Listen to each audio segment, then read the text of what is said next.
ఇటీవల కాలంలో కురిసినటువంటి భారీ వర్షాలకి నష్టపోయినటువంటి రైతాంగానికి, అదేవిధంగా ఆస్తులు కోల్పోయినటువంటి ప్రజల యొక్క ఆస్తులకు సంబంధించినటువంటి నష్టపరిహారం కేంద్ర ప్రభుత్వం, రాష్ట్ర ప్రభుత్వం ద్వారా 20,000 కోట్లు విడుదల చేయాలని చెప్పేసి బహుజన లెఫ్ట్ పార్టీ రాష్ట్ర కమిటీ కేంద్ర ప్రభుత్వానికి విజ్ఞప్తి చేస్తా ఉంది.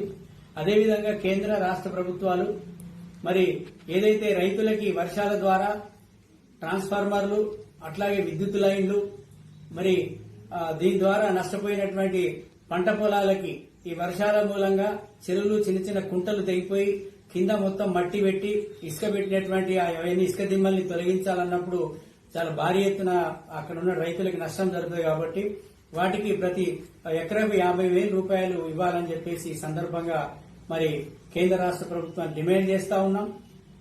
కేంద్ర ప్రభుత్వం కూడా ఈ ప్రాంతం ఉత్తర తెలంగాణ ప్రాంతం అంతా కూడా 4 ఎంపీలు బీజేపీ ఎంపీలు ఉన్నారు.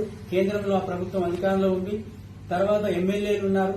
ప్రజాప్రతినిధులంతా కూడా ఉత్తర తెలంగాణ నుంచి బీజేపీ గెలిచారు. కాబట్టి ఈ ప్రజలు నష్టపోయారు. కాబట్టి వారి ద్వారా అధికారం పొందినటువంటి బీజేపీ నాయకులు కేంద్ర ప్రభుత్వానికి విజ్ఞప్తి చేసి, ఒత్తిడి చేసి ఈ అదనపు నిధులు తీసుకొచ్చి నష్టపోయిన ప్రజలందరినీ కూడా ప్రాంతాలని, రోడ్లని, విద్యుత్ లైన్లని తక్షణం యుద్ద ప్రాతిపదికంగా నిర్మాణం చేపట్టే విధంగా ఇక్కడ ఉన్నటువంటి బీజేపీ ఎంపీలు, ఎమ్మెల్యేలు కృషి చేయాలి.